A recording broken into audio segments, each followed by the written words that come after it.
years in the investing world just about ever. It's these bittersweet years where we see the most success come out of our portfolios. And while we wait for people to roll in here, I'm going to be going over stock performance on some of the greatest stocks you could have bought this year. Not only the greatest stocks, I mean, you could have bought them anytime over 2021 and have found some pretty absurd success. So we're going to kick this off by starting off with a few tech companies. We're going to be going through recovery stocks, what I think about 2021 with the vaccine, where I think we're going to be by summer, where I think we're going to be by September, October. This is the first live I've done on this channel in for eons. So this is where you guys are going to get to offer or open up to questions, answers, anything you want. Obviously, Hot Matt joining the party. I wish I could invite you in here, brother, but I am streaming off my phone on the YouTube. So this is going to be a solo tonight. And happy New Year's. I'm going to give you a good Ric Flair. Woo! I'm going to got too loud. There's other people here. So we got to be a little quiet today, guys. But let's kick this off by just talking about performance.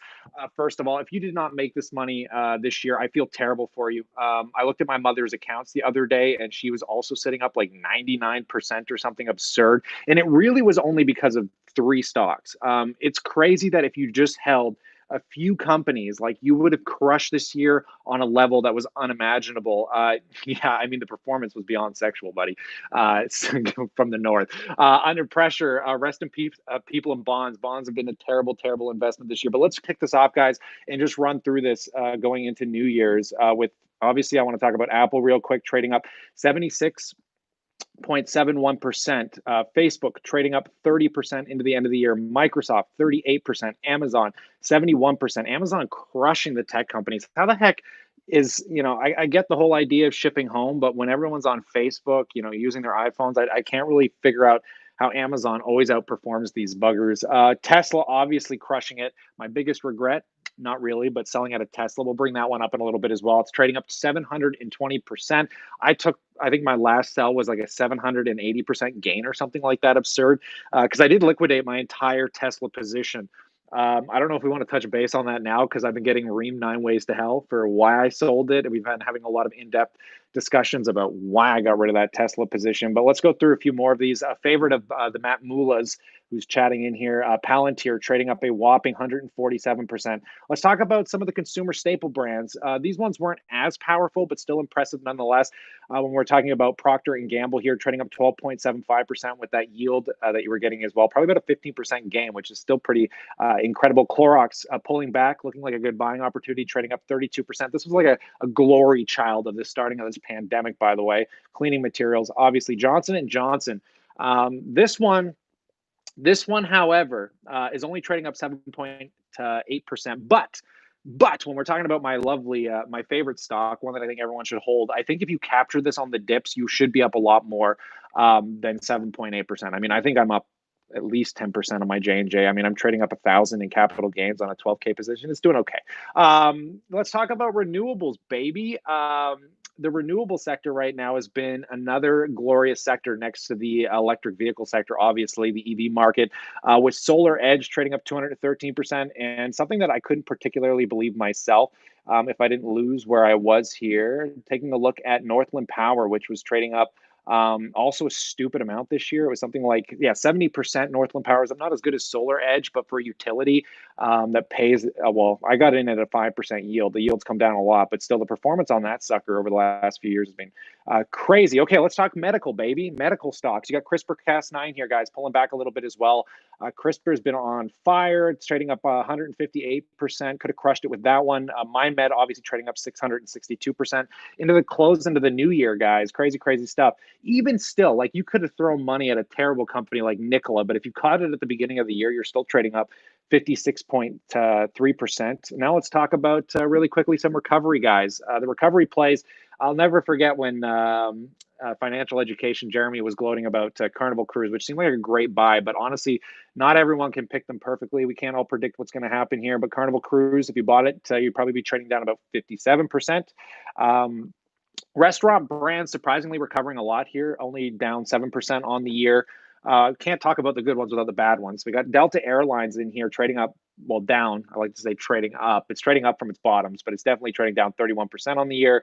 REITs still a little dodgy. We got O Realty trading down 14%. RioCan still trading down 36%. Winning Resorts, another fascinating play by a lot of YouTubers like Dumb Money out there. down 21% on the year, but starting to recover nicely. These have been the stocks that we have been riding through this entire year, ladies and gentlemen. These have been the fascinating companies that you really only had to pick. You could have picked three or four, five. I mean, how many companies in my portfolio did terrible this year? The banks did terrible. Like so many things just got crushed. Yet somehow up 100+%, over $100,000 in gains. Like just it doesn't make sense. But when you realize that like you don't need to be perfect at this game to pull those kind of numbers off, is pretty absurd. So into this New Year's, guys, I'm kind of opening the table up to you, where you guys can ask me any questions you want. My portfolio right now into the close into the New Year is sitting around 240,000, not including any cash that I have, but that cash is likely to go to taxes. So nothing too crazy to add that into the portfolio in and of itself. I am going to have some issues though with taxes, and I'll look those stocks up. You're talking about VLNS, but the big problem I'm going to run into is I took government benefits when I went broke.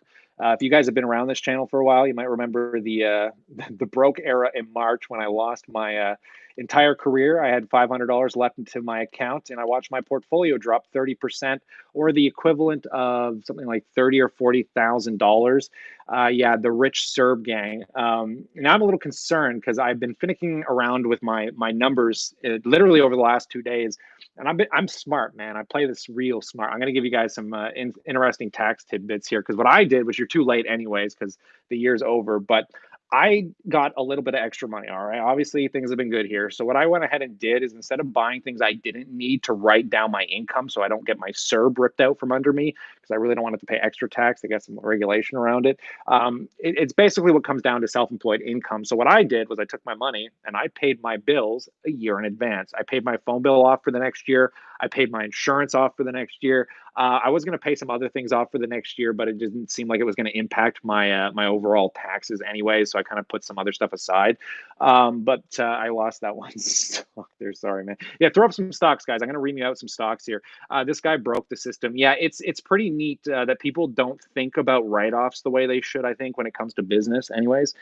Too many people think, oh, well, I'm going to be running out of the year and I made too much money. I want to lower my stuff. So I'm going to buy a truck. I'm going to buy this and that. It's like, buy stuff that you're going to use anyways, because at least like it's an incredible thing, guys, when you can just be like, heck, I don't have to pay this bill for a year and I can lower my taxes on a year when I made way too much money.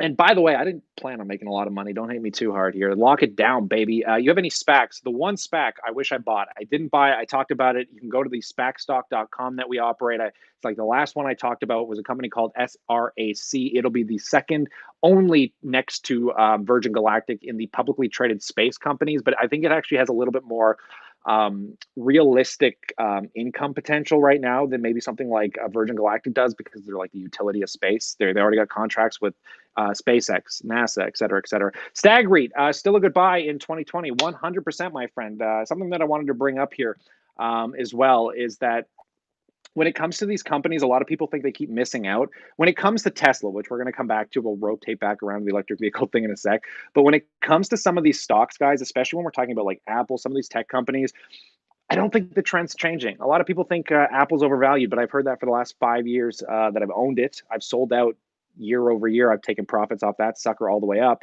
MJ sector, avoid the MJ sector like the plague. I know a lot of people are playing into it right now, but I'd be real careful, man.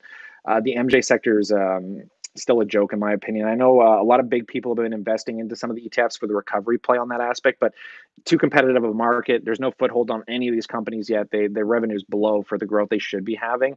Yeah, I love the SPAC game, man. SPAC play has been one of the greatest. Actually, anything speculative this year has made you a fortune. If I was smarter, I would have just leveraged everything into MindMed or heck, any of these SPACs, you would have made a fortune. That's how everyone's getting rich. I know kids that are 13 right now that have doubled their accounts. Like it's stupid money, guys. Stupid easy. Now, going into 2021, I don't know if I'd count on that again. And if I were to be looking at stocks, I would be more or less looking at things like Facebook, things that haven't blown up as much. I've been buying into Alibaba. I'm still buying spec plays, but if we're talking about the path to least resistance and making money, I would just go down the path of buying the things with the best balance sheets that are trading at the cheapest multiples. Because like I said, it's fun to say buy the MindMeds of the world, buy the ARCGs of the world, and everyone right now and their grandmother's jumping into these things, but It's risk, guys. Like it's risky, is all hell. I think the account is doubling is not as easy for 2021. I don't think it's going to be as easy either. We all know that more millionaires are made in crashes than there are people made in regular markets because there's more volatility, and it seems to hold true that in volatile time, guys, you want to be holding speculative plays because the spec plays, presuming you're in the right ones, tend to do a lot better, guys. We've seen that this year. Happy New Year's to you as well, Sam. It's been a wild, wild ride. Pretty incredible stuff. 3 TSX picks I would pick on the Toronto Stock Exchange. Banks. Banks, baby. I'll buy those suckers to my grave. I love the banking sector 100%. If I were buying anything else, guys, buy the recovery plays. Canada's got good recovery plays. Find a couple REITs. You don't have to buy just RioCan, but maybe RioCan Smart Centers. I mean, you could buy into. I also like Granite Real Estate, but I think they're under diversified a bit because 30% of the revenue is from Magna, but still an incredible growing sector of the market. A lot of you guys, NWH.UN, that's another great one, healthcare sector play for REITs. I've been looking into Stag is one of my favorites right now. I haven't bought it yet, but I love the industrial sector over anything else. A lot of people are spouting about what are the digital like the computer centers where they're just the cloud computing centers that are REITs, and I don't understand them that well. I don't know what the competitive nature of that is. Whereas something with a Stag is like set in stone. Like if I got a contract with a computer company, what stops me from saying, oh, I could do this myself? Let me just set something up. With Stag, like you're buying industrial warehouse for like shipping things for Amazon. I mean, that's not going to change once that system's set up. But yeah, when it comes to the TSX, man, just stick to the banks, the REITs, the things that work because the Canadian sector sucks. I'm not going to lie. I take your money out of Canada. I do a 50-50 split. I put most of my money in the US, starting to do some diversifying in China. Yeah, the dividend yield on Stag isn't as high as some, but if there's anything I can tell you about, let me tell you a little lesson about chasing yield, guys. A lot of people are throwing me like these covered call option ETFs that are on banks and everything else. Let me just throw this out here, guys. My 2 highest yielding dividend stocks, RioCan, solid as all hell, all right? Great company, amazing company. GEO Group, the cheapest REIT in the entire REIT sector right now. It has a payout ratio of 50%, yet the dividend yield is 15%. Both of those companies cut dividends on me this year. Ugh, it is painful, man. I can't even tell you. I think I lost out on easy $1,000+ in dividends because of that. I still hold both of them, by the way, because I have a love-hate relationship. I don't have a love-hate relationship with RioCan. I have a love-hate relationship with the prison sector right now because I don't think it's going to perform well. But the fundamentals are so cheap, it doesn't even matter if it doesn't perform well. It's like the oil sector. It's like it's so friggin' cheap. It's just like I don't know what to do about it. I don't know if I sell it, I could buy Stag, sure, but I'm not going to be getting the income because I'm still getting over 500 US. I think I made $600 off a GEO Group this year just in dividends. Its payout is just wonderful stuff. Maybe we'll backpedal a little bit. We should talk about 2021. I'm scared to keep buying Exxon. Yeah, the thing you got to remember here, guys, and my boy Matt Money is the oil baron. He's the guy I would talk to. He's the expert actually in this industry. But you got to remember these companies are going to shift, and it's hard to say like when public sentiment will change. But the fact of the matter is, we know oil is not going anywhere anytime soon. Yeah, there's going to be less production probably over time. It might decline due to electric vehicles. Blah blah blah. We still have planes. Most of your energy, a lot of stuff is still coming from oil, right? But they're shifting into renewables just like everybody and their grandmother is. I mean, it's so funny to me that people would look at a Solar Edge and Northland Power and be like, I have to own this. It's the renewable sector. It's like Tesla. But go look at Southern Company right now. Go look at something like a BP. They're all shifting to renewables. It's just people don't have that image that says renewable space. So it's kind of like, I don't know. I love Southern Company. I'd be loading the boat on that one right now. Southern Company is one of my favorite utilities of all time, next to Northland Power. I was even thinking about scaling down Northland because I'm overexposed and putting a little more into Southern. I kind of equate them to being fairly awesome companies. One 100% renewable, and the other one's partial renewable with nuclear coal. I think they do everything. Tourmaline in Canada, largest nat gas producer. I avoid them though. I'm not a fan of the oil sector, folks. Not a fan of the oil sector. I don't own really any oil stocks. They don't do well for me. I don't understand them well enough. They're just too volatile. I can't control product pricing or anything. You think MyMed will go up soon? You buggers chasing that MyMed gain. I've been called a pumper. I've been called a lot of things, but I'm still holding the entire position. Whether I choose to level it down next year, I might. I want to add some money to my TFSA because the contribution limit on my tax advantage accounts is $6,000. So I might sell some MyMed to have $6,000 to put into the TFSA, but I'm having a hard time with it, guys. I'm going to tell you right now. I bought MindMed with conviction, baby. When I bought that sucker, guys, I said, look, you could put 1,000 in this and it has the potential to turn it into 300,000. So why is everyone jumping out early? I mean, yeah, it's going to be volatile. It's going to be volatile. But I just, it's a rarity in my investing career when I can look at something and know with a high degree of certainty that the outcomes are going to be substantial. I don't know how far you want to go down the rabbit hole of understanding the psychedelic industry, but I know it very well, like very well. And I've never seen pharmaceuticals like this in my entire life. No one has. Ask anybody that works in pharmaceuticals and lay down what we currently know about psychedelics, and they'd say this doesn't exist. It just doesn't. And I'm so convicted to it that like I honestly want to reach out to like the ARC team and just say like, what do you guys think about the psychedelic space? Have you guys looked into it? I mean, when you're comparing it to things like CRISPR is an incredible company, but nobody knows anything about how genetics work. Nobody knows how they're going to edit cancer out of your system. Like, I can't explain that to you, but I can definitely explain to you what psychedelics do to people and the results people are personally using them for right now. It's been around for 50 years, and whoever gets to the front of the gate is going to own it. There's no other company right now that has a foothold. And when we say foothold, I mean a loose foothold because nobody has really tackled into the psychedelic sector yet. So there's no competitors. The companies that they're competing with suck. I mean, Compass Pathway, say what you want about it. It's a one trick pony. Numinous, a lot of people hyped up about, but I told you guys, I don't diversify. Diversifying is for idiots and sectors, guys. I keep telling you, pick the best company in a sector. That's all you got to do. Why do you got to own five? Same thing with SPACs. I guess if you don't understand what you're doing, diversify because you own like say 5, 10 speculative plays. Only one or two of them have to work out. The rest can go bankrupt and you can still make a fortune. That's this year. This year, most of my stocks in the toilet. The rest of them, $100,000 profits. Just stupid. But when you're making these kind of plays, guys, like look what I did with Tesla. Look what I did with Canopy Growth Corp. I didn't buy 5 different cannabis stocks. I didn't buy 5 different electric vehicle stocks. You just picked the best. Everyone knows Tesla was the best. You could have bought it halfway through the year. You could have bought it in the last 3 months and you would have made money. But unfortunately, maybe we should round this out. By the way, a long-term optic addict, now methadone. If this works, it's a dream come true. Yeah, 100%. Sniper approach. Yeah, it's not even, I don't even want to call it a sniper approach. It's just like, it's so easy.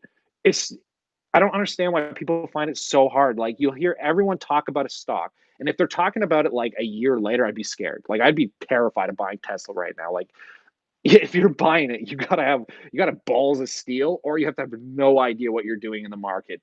Just throwing that out there. Now you gotta remember, guys, when I bought Tesla, it dropped 50%. People thought I was nuts. I'm like, I'm down 50% on my Tesla, but now people are reaming me out for selling it.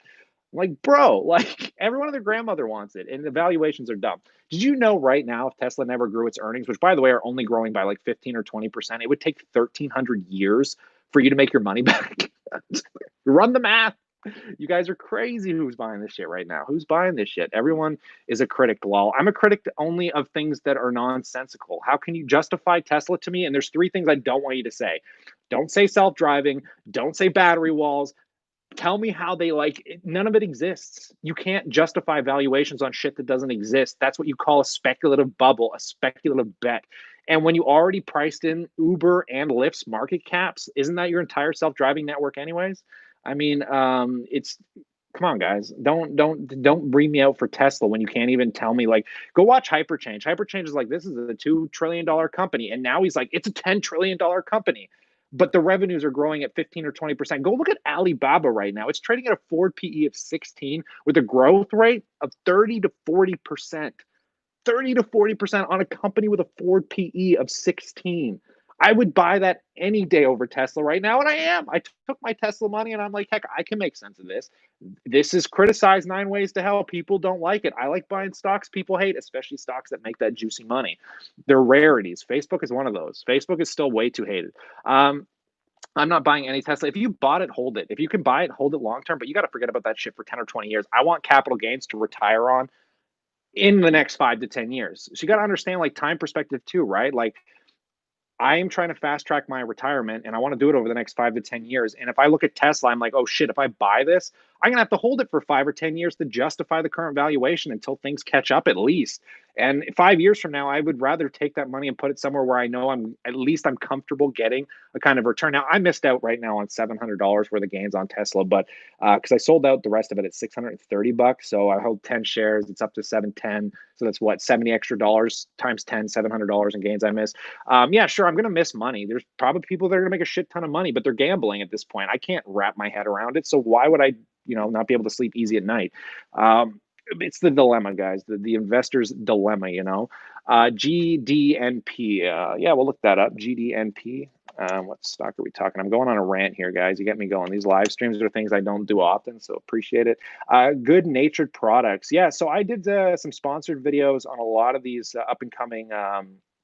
I actually have another really cool sponsor coming up next week for a plant-based, not plant-based, all these plant-based companies. I don't want to spoil it because I actually like the company. I think it's gonna be fruitful. I can't really buy into it, but I like taking on sponsors that actually have good products, which should be interesting. And if you hate sponsors, MyMed is technically paying to be on TV, so whatever. But yeah, Good Nature Products is trading up 542%. For the year. Started in 2006, didn't do much, so they did something incredible last year. Company's worth 133 million, definitely a penny stock, but I don't know anything about it. All I know is the sector is blowing up. Will the Chinese government take control of Alibaba? No, they will not. What's your main job? My main job was a full-time magician until it imploded, and I lost everything. It all went. You guys, I don't. My dad had a funny conversation with me because we were talking about how much money like I was making because it's dumb. I mean, going into December, I was pulling in like 3,000, 5,000 a week. It was dumb. I could have never imagined this in my life. But yeah, so me and my dad were joking because he's like, people are hard up. He's like, people lost their jobs. Like small business is crushed. I'm like, I am small business. I got crushed. I lost it all, man. I lost it all. But yeah, going back to the, do you see yourself working that again? Yeah, I'd love to do shows. Not like I did. I mean, I did shows hardcore. I mean, I was literally doing shows 3 to 5 days a week. Every week, I was doing restaurants, walk around magic. I was doing shows for companies as large as the Royal Bank, largest company in Canada until Shopify blew up. I was on stage with the CEO, guys. I was working for Insider Information, baby. I was rubbing shoulders with the rich folks, celebrities. I mean, when if you guys are big hockey fans, when Brian Burke was still the president of the Toronto Maple Leafs, I performed for his family privately. A lot of different, like I got to go to private like music parties, which was really cool for some big singers and stuff. How did you get into investing? I work for myself. No one actually. I got into investing. Ironically, this is an interesting story. I'll keep it short though. When I was 23 years old, I just finished paying off a $20,000 loan. God, it hurt. It took me years to pay that off. And I was looking at my mom, and I started a business with that money. I didn't go to school, so she looked at me, and I was looking at her one day, and I said, what would be awesome? How do I get involved in other people's businesses? I'm like, it would be so great to be like just involved on the back end and still do my stuff. My mom was like, have you ever looked into investing in like the stock market? And she bought me, I don't have it here, but a silver coin. She actually bought me a 1 ounce, 1.5 ounce silver coin. That was like the first investment I ever had in my hand. And that day, like when she said, look, the stock market is you buying into other people's businesses, I fell in love overnight. History was made. Here I am today. What do you think about Beyond Meat? You guys are asking a lot about Beyond Meat. I don't know the Beyond Meat sector very well. I kind of avoid it. It's not my gameplay. It's a growing sector. It's huge. But you guys got to be convicted to what you understand. Silver Maple Leaf. Yeah, my mom bought me a polar bear. Actually, I'm not a fan of precious metals. I used to have $30,000 in precious metals, but I'm glad I sold it because I put a lot of that into Tesla. Um, yeah, guys, it's been a wild ride. If you guys have any interesting questions here, I love the fact that we got 77 people in here, so thanks for joining. Do you have views on utilities with these low interest rates? Obviously, buy utilities. I'd be buying them up like they're candy right now. Other than I own a lot. Cineplex, avoid it like the plague. Cineplex is going to be toast. Thoughts on Boeing? Buy Boeing. I like Boeing. I don't buy the airlines, but they're going to be good recovery plays. Which, by the way, I should bring this up right now. What do you guys think is going to be the timeline for getting on the other side of this pandemic? This has been the big question for 2021, and this is why the recovery plays are becoming so fascinating because we're getting closer to that wire. But in the same time, Canada's going on its second lockdown for an entire month, starting tomorrow. Full lockdown for the rest of January. U.S. baby, wait for Biden. As soon as Biden gets in that door, lockdowns. So A lot of people are speculating that the cure is going to be coming on fully available to most people by September of next year. And I'm optimistic. I know 5 people right now that already have the vaccine that are frontline workers, and I'm kind of just I'm always an over optimist usually. So I'm going to say that just because I know people that have it, I know that Pfizer's going to be pumping out like. Let me just tell you how many. Let me look this up because I couldn't believe these numbers when I looked at them myself. So let me see if I can find them for you guys real quick. Pfizer announced how many vaccines they're making. And let me see if I can find this number for you guys real quick. I don't know if I can find it right away. Anyways, I looked it up this morning, and it's staggering. They're going to be pumping out like hundreds of millions of vaccines, and it's like one company. I'm just confident that sometime by the summer, things will probably be evolved in a way that'll be a little bit more advanced than by September. I mean, we're having Regeneron, Moderna, Pfizer, Johnson and Johnson. Like, there's going to be vaccines. I think like there's going to be candy. It's just gonna be everywhere. So I'm gonna be over optimistic and say that maybe by next summer we're gonna be seeing that we're gonna be poking our heads on the other side of this. And for those idiots that don't want to get the vaccine, I'm gonna worry about you. I'm gonna get the vaccine, but if I get the vaccine and you don't want to get it, then I got to worry about you because like if you have some underlying condition, I would be a little bit concerned because I don't want you to die, man. I don't want my family to die. I want you to get the vaccine. I mean, what do you want? What do you want to say? Yeah, it was rushed. Yeah, there's concerns. Yeah, there 80% of people are having like reactions to it, but they're mild reactions, and those reactions are way less than like I quit smoking. By the way, I used to smoke, I used to vape, quit all that because I'm terrified of it now because my lungs were already hurting a bit from just vaping, and I'm like, oh God, I don't want to die from this virus. I'm like, forget that shit. So I'm just taking it easy here, guys. Taking it easy. Thanks for saying that this is a refreshing stream. I don't do these very often, so maybe I'll consider doing them more in 2021. 80% reaction is way less than the virus. Well, that's true, but the virus is also. Let me just for any of you guys that don't believe that these viruses are a big deal. For me, it's not a big deal. Okay, I'm 28. I'm not worried about dying over this by any means. I know people that have died. Unfortunately, scary stuff when you know somebody personally. A lot of people don't. I do. But let's talk about smoking. Good relation, actually. When you smoke, you're only hurting yourself. If you get the coronavirus, you could kill people. So I mean, like that's the problem with it. It's like if people think it's not a big deal, but it's like, yeah, smoking is not a big deal either, but you're keeping it to yourself. When you get the virus, you could kill people. So it's like, and it's not their choice they got. It's not grandma's choice. She's dying. Any side effects from the vaccine is better than the virus. That's what I'm saying. It's just sweats. I've heard cold sweats, sore muscles, which I've gotten vaccines. You guys not travel at all? I mean, you go to anywhere in the world, usually you need a vaccine these days because obviously, like yellow fever, Brazil, all kinds of diseases. Um, he streams weekly with Matt. Yeah, of course, guys. We're going to stream tomorrow. We're the Passive Income Educator. If you enjoy the streams, come join me over there. Secondhand Smoke and Kill, buddy. Yeah, 100%. But you're not smoking indoors anymore. You're smoking outside. So yeah, thus the reason when you smoke, you're choosing to injure yourself, not others. The second you start impacting others' lives, and go to the hospitals, guys. They're getting packed. This is a typical of vaccines, no, for people to get freaked out by. Yeah, 100%. But honestly, if you're freaked out by the vaccine, go to the fucking hospital. Like they're mandating it in countries now that if you're breaking the law, that they're taking you to the grave sites and they're saying, look, you know what, 300,000. Okay, it's so funny to me that when people statistically look at it like a 300,000 deaths and they're like, oh, well, it's 300,000. Like more people die from like all this other stuff and blah blah blah. It's like you're comparing those numbers to people as though they're like cattle. It's like we're not talking about cattle here. Like you're not talking about numbers like they're cattle. These are real people that are dying. Like, and it's overwhelming the hospitals. Do you know what's crazy? I know people that are dying because they couldn't go to the hospital. I know people that have cancer that could have gotten an earlier diagnosis that didn't, and now their likelihood of survival has dropped substantially. Like the shit that is going on because of this is so unreal for the ignorance of people to sit here and say, "Oh, I don't need this. Who fucking cares about that?" It's like you do not live in the real world, my friend. You do not live in the real world. Do you think CNN is fake news? I don't watch that shit. CNN, I might read some articles, but go to the source, baby. If you're looking for like stock news, why does everyone read third-party articles? Like even friggin', you got to come to your own opinion, okay? So usually what I'll do, just some little advice here, when you're scrolling around on Google looking at stuff, the best thing you'll ever do is maybe go ahead and look at one of like Bloomberg, whatever. But when you find something you like and you read a good story about, go to the actual website. Read the news, the website post, because that's where all that comes from. Any of the information you read off CNN, Fox, any of that crap all comes from the source. The source is the website. MindMed, everyone's like, how do you get this news all the time? I'm like, MindMed posts their news publicly. Same with every other company. I don't understand why that's so hard for people to do. I get asked that a lot, actually, like a lot. People are like, where do you get this news? Where are you getting this news from? It's like where the company works. Thanks for C North, la la la. Any questions, guys? We're 30 minutes deep. I've been running rants left, right, and center, getting a little warmed up. It's Happy New Year excitement here. Associated Press, and they're all charging now. By the way, Bloomberg, they're all starting to charge.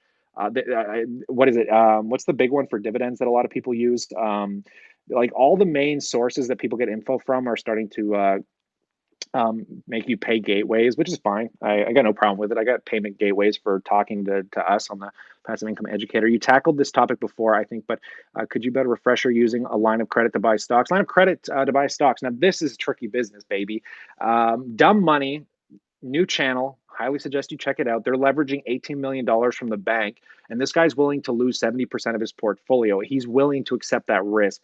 For me, particularly, I'm going to tell you right now that I must have won the lottery. I don't know how I got so lucky. I leveraged $5,000 off my line of credit to buy RioCan when it dropped majorly.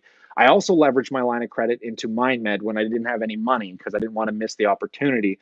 But I always knew that I was going to be able to pay it off with my own money in a very short period of time. But I left that money in RioCan and I was planning on paying it off over a couple of years actually with the dividend. And then what ended up happening was, I was making good money. I'm looking at 5K and I'm like, I could tap into this dividend now and reinvest it, or I could, if I pay the credit off, or I don't worry about it and I keep letting the dividend pay the credit. Literally, I decided to pay the credit off. I owed 4,200 bucks, paid it off. The next day they cut their dividend. Do you know how long it would have taken to pay that credit off with the dividend if they cut it and I wasn't in a position to pay down the credit faster? Like, it would have sucked. Oh God, it would have sucked. But there's good credit is good for a few things. With MindMed particularly, best decision I ever made. Why? Because I knew I was making money in the future, and I'm like, this lottery ticket's going to go to the moon. I was confident, anyways, a little cockier than I might have should have been, but I wanted to own it, and I wanted to own it at a good price, and I knew where I wanted to be, so I'm like, let's just use someone else's money. Forget it. Paid it off. I think like a few weeks later. Worked out well. Worked out well. Anyways, folks, let's put that aside. Let's take a breather here. You guys are getting me worked up over nothing. Worked up over nothing, baby. Talking about cash today, Grant Cardone style, but with no real estate. Who wants to deal with real estate? It's a big argument that we have these days. Who wants to deal with real estate when you're getting 100% return off the market? Not that that's going to happen. By the way, don't get used to this shit. This is a big conversation I've had to have with a lot of people. Like, don't get used to these kind of gains. It's going to come to an end. The average market return is 10%, and when you're looking at like a 500% return, or on Tesla, for example, an 800% return, that's 80 years. Or is that longer than that? No, it's 80 years of the S&P 500. So if you put all your money into the S&P last year or going into 2020, and you put all your money into Tesla, what's the S&P up, like 5-10%? Yeah, so you get average market return. Tesla, 80 years of that return. It's hard to imagine, but it's when you get it, you're lucky. I got lucky. I picked two good companies, but don't count on it. They just don't count on those returns. I've had years where my portfolio flatlined, but too many people that just got in the market are getting cocky. I see it a lot. Everybody. Not to be rude. My girlfriend kind of got similar vibes where she was buying stocks and she's like, they're not doing much. I'm like, yeah, well, just give it time. Give it time. You just bought. People don't have conviction when the price isn't going their way. It's the emotional roller coaster. That takes years to get used to. It takes years to get used to that ride, folks. That ride. MindMed's been, actually, if I'm being honest, I've only just gotten good at learning how to mitigate my risk emotionally. Because I remember my first big gain was, and I tell this story a lot, obviously, Canopy Growth Corp, but I sold at a Canopy right away. I'm like, I'm up 200, 300%. I'm gone. I'm out. And then even if I was still holding Canopy today, I would be up more. I technically still be higher because I sold out in the low 20s from buying it for like $3 a share, $5. I bought all the way up to about 10, stopped buying, and then it just went to the moon. Worked out well. But the biggest mistake I think people make is you got to ask yourself what you're doing with this company. Like, what's the purpose? What's the future output? At least for Canopy, there was no guarantee for a future output.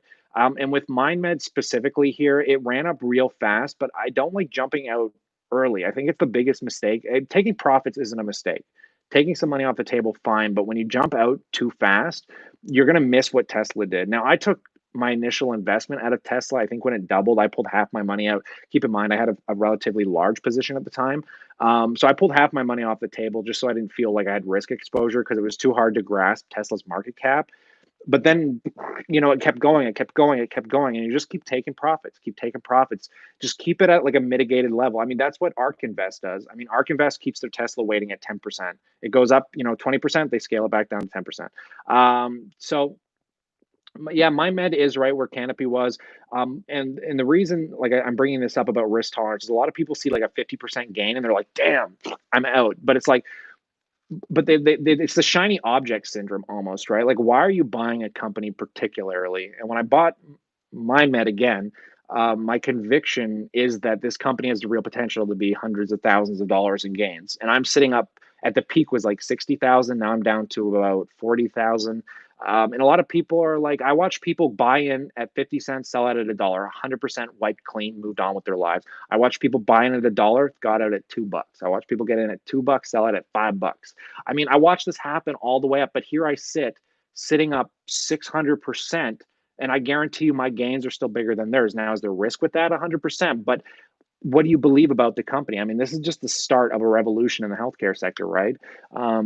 So you got to be careful, man. You got to be careful when you see big gains. Take profits for sure, but play it out to your fullest extent because I want to make real money, guys. This is the first time I'm starting to make real money. Starting to join the big boy league, baby. It's taken years, 6 years, 7 years to get up here. I feel like Jackie Chan style on the stock market right now. What do you think about NAKD? You guys can throw stocks at me all day, but the question I should be asking is, what do you think about NAKD? What can you tell me? I'm not a stock guru here. I ain't no genius. I just tell you guys what I like, what I do, and I stick to simplicity. I do what makes sense. Let's take a look. Naked Brand Group, another penny stock. Man, penny stock's blowing up these days. Don't know enough about it, my friend. I'm looking at it here. $18 million company, headquartered. Let me pull up their website. Let's see what this company does. Naked Brand Group. Keep up to date and stay informed. Sign up to our emails. Blah blah blah blah. Investors. Who? Wait a second. This looks risque. What is going on here? Our brands. Why is there like a half naked chick on the front of their website? Our house of brands. I like it. What's going on? Bendon, Pleasure State, Lovable. Are these just underwear brands? These just underwear brands. If I don't like clothing. I notice Jeremy from Financial Education really loves clothing brands, like he's buying into Foot Locker and these companies, and the only thing that I can think about when I think about clothing brands is Victoria. Is it Victoria's Secret or was it Licenza? I think it was Victoria's Secret that went under, and I'm like, there's nothing better than women's underwear, best brand of ever. Like, and I never bought into any of it. I mean, did terribly. So I'm so simple, and I own 17 stocks here, folks. Have you studied technicals? You seem very good with fundamentals. I don't play charts. I actually, to some degree, I do play charts because I understand a lot of it. I watch day traders all the time. Actually, I'm very interested to see how other people make money.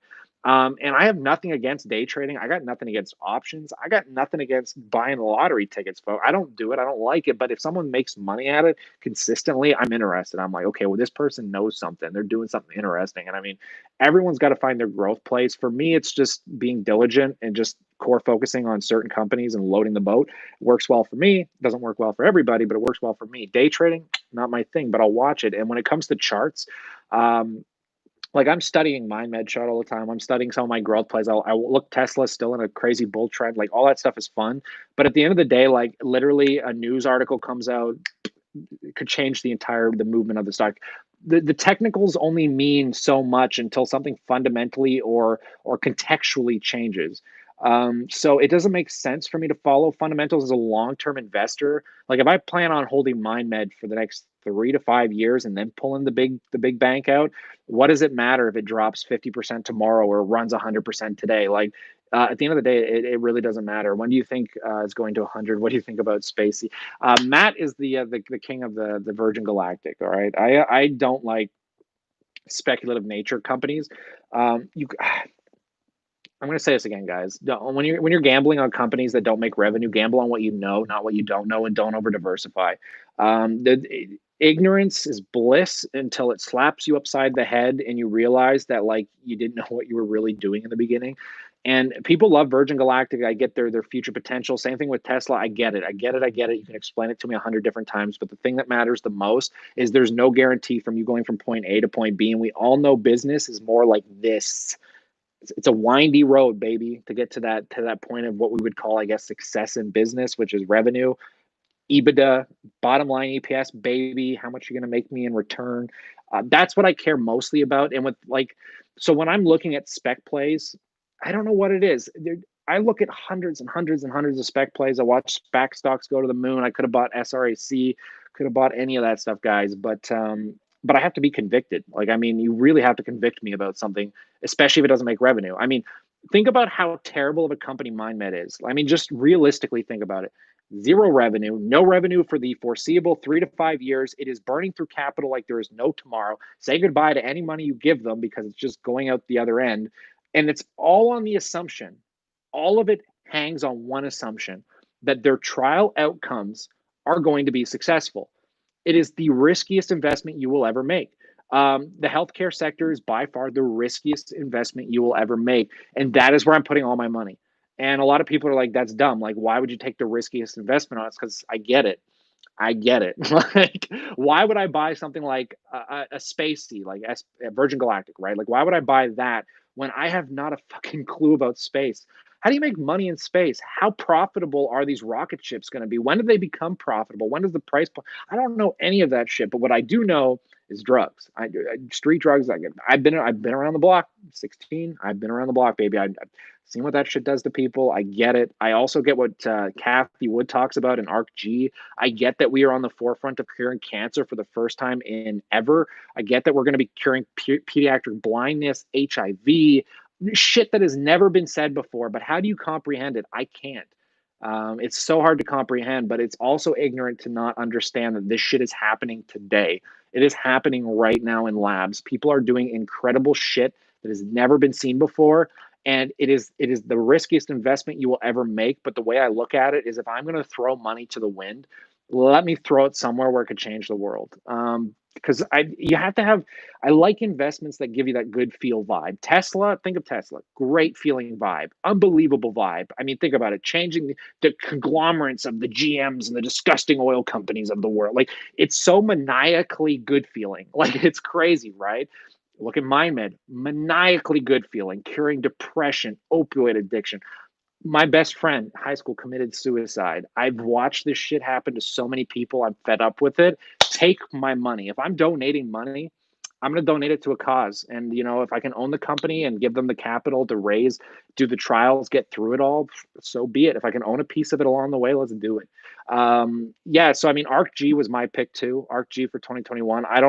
I picked MindMed as a pure play, but I want exposure to the broader sector. And I think Kathy Wood and her team know what they're doing better than I do. And they'll also know when it's not working. And I trust them to get out of it when it's not working.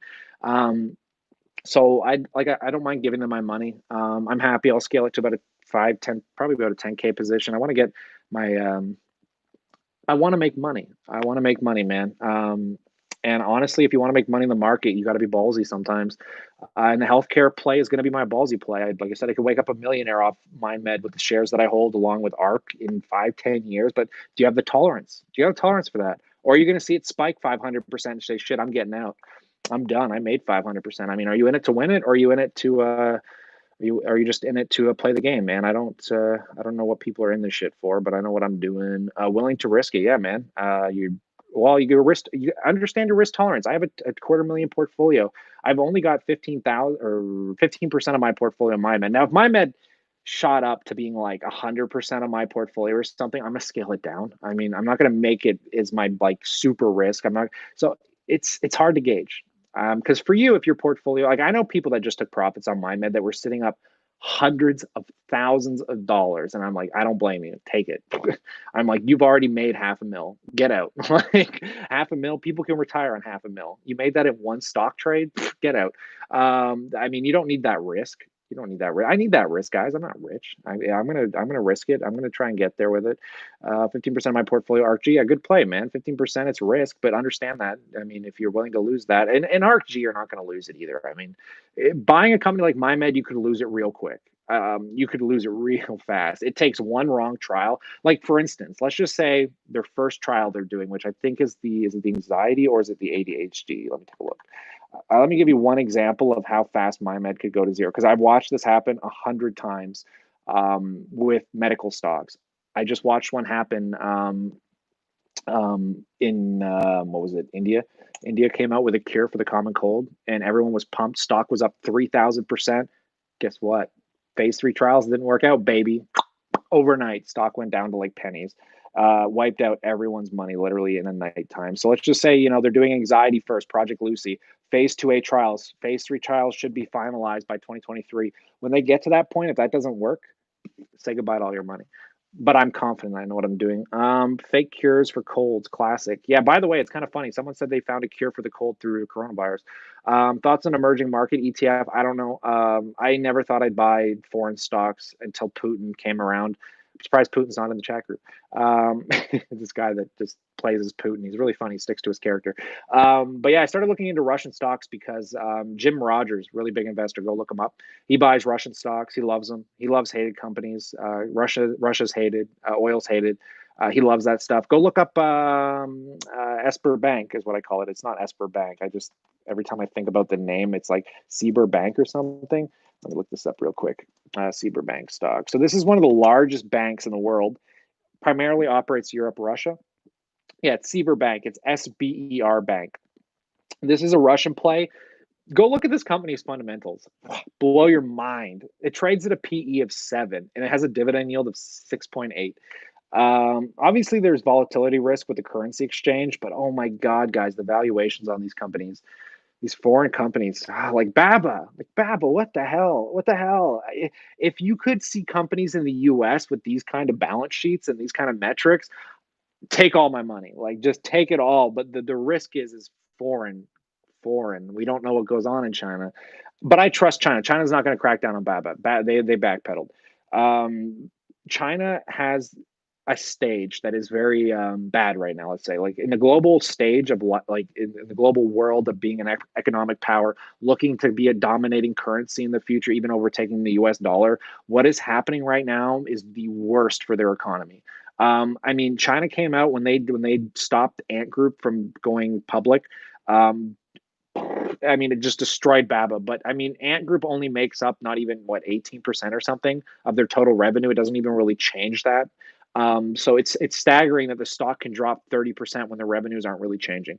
I'm sure they're missing out on the growth potential of the market cap, but it's Baba. Who cares? Their bottom line fundamentals are absurd, and China's not.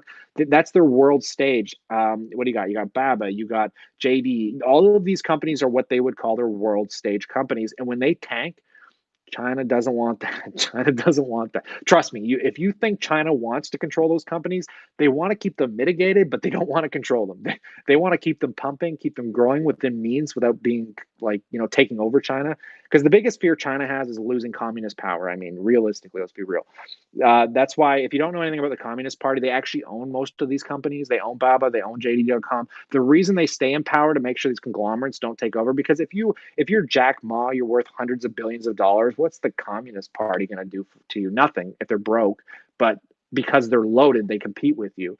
That's how they stay in power. The whole China setup thing is weird. Obviously, that's the risk that comes to buying these companies. But guys, Baba's growth is stupid. Communist Party buying companies. Yeah, go look it up. It started in the 1980s. The Communist Party was real. Trust me, when I do my due diligence, I dig and dig and dig. A lot of people don't realize that when I went to buy Baba, real funny, man, when I watched Baba do its second big dip, and somebody in our chat group brought it up, and I heard people saying, I'm buying Baba, like people family related, right? I'm like, okay, what's going on here? I like, what the hell's up with this company? So I'm looking into it, and I'm watching articles in India. I'm watching articles in China. I'm doing like converting like English to Chinese or Chinese to English. I'm going down the rabbit hole. I'm looking into Chinese history from like 20 years ago. I'm like, what is going on here? And then all of a sudden, like you realize it's just bullshit headlines, just like in the US with like, you know, the way how because when Mark Zuckerberg sits in front of Congress, the stock doesn't drop. How because when Jeff Bezos sits in front of Congress, Amazon just goes up. But when it happens in China, it's like the end of the world. It's the end of the world. Ah, sell everything. Like 30% discount. God, that's a this deal. That's a deal. It's a steal of a deal. I could be wrong. There's risk. There could be something else going on, but trust me, China doesn't want to lose these companies. They're not gonna do that. Hey Google, translate communism, please. Yeah, I know, right? It's scary, man. These countries operate on different mechanisms. It makes it really hard to grasp how these companies operate. It's the biggest risk exposure. But at the same time, you want some global exposure because what happens if the US dollar just doesn't become the global power and China takes over? You know what that does to your like your Chinese stocks? I mean, they're gonna be worth a lot. What about Japan? I don't know. The Japan market's been relatively flat, hasn't it? Buffett's buying. Is Buffett buying BABA? It'd be a good idea if he did. If Buffett, but that seems like an actual stock they should buy. I mean, of all they bought Amazon for a little bit, I think. Hey, dude, can you do a card trick, please? I don't have cards on me, or I would.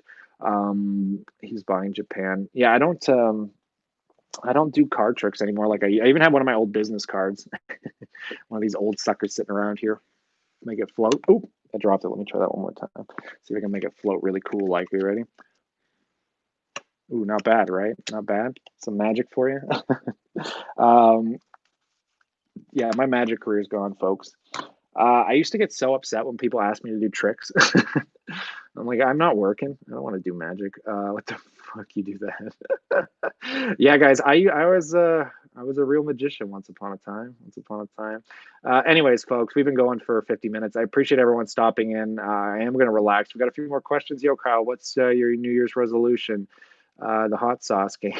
New Year's resolution. Good question. Um, I don't know. I really, I did, I, anything that I'm going to say isn't going to be true. You know, if you go back to my videos, you might remember me in 2019 there saying 2020, most boring year ever. I'm like, 2020 is going to be the easiest year of my life. I'm like, I got great career, great girlfriend. Things are going to be fine. I'll just keep working. And then what happened? What happened? I don't make goals. I just work. I just work. If I can leave you guys with any advice, you want to be successful in life, just work. Just keep going. Just keep going. When I started this YouTube channel, and I kind of sound arrogant or cocky or whatever you want to say when I say it, the biggest thing that I see a lot in this community, and when I got into this community, I said one thing. I said, I'm not going to be the best. I'm going to do my best to not be the worst. But if there's one thing I'm sure as hell going to be, I'm going to be here when everyone's gone. I'm 2 years deep posting a video, what, 5, 6 days a week. Literally. I mean, I haven't quit, baby. I'm like ADHD about my shit. When I get on board, I'm fucking on board, and I don't stop, Gary V style, man. So that's what I think equates to most of my success in anything I've done. Same with magic. Magic, I mean, it's entertainment industry is the toughest industry you'll ever get into. I worked for tips for 3 years. I bust streets, beaches, restaurants for 3 years. You know the kind of people you meet working for free, especially if you you hone your skills, you meet the right people, works out. You got to remember, I didn't make money off this YouTube channel for the first year and a half. Like I didn't make any money, and now I'm pulling in what I don't know. Like if December was good, still got sponsors. I don't know, few thousand, several thousand a month now, so it's not bad at all. But it's all thanks to you guys. So I appreciate you stopping in for the stream. I hope my rants and my stream of consciousness is entertaining. I hope you guys got something out of it. And if you did, consider hitting the like button. And it's something that I will consider doing in the future because I don't do them on my channel ever. We have a live stream channel. You want to join us there? We go live every Friday, 10 p.m. Passive Income Educator. Yeah, thanks, Francisco. You're going to join us tomorrow. Matt wants to do a 2-hour live stream tomorrow. So I don't know if we're going to go that hard, but we'll see. We'll see what happens. But thanks so much, guys. You guys are dope. Stay cool. Stay awesome.